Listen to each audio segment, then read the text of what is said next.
समय देखो 4 लोग हैं।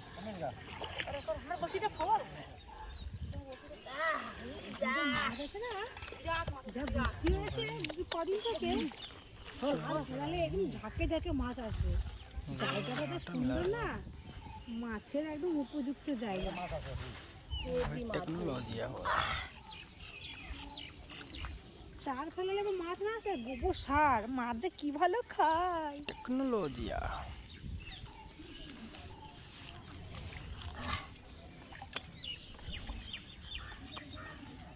টুকটা লাগাও।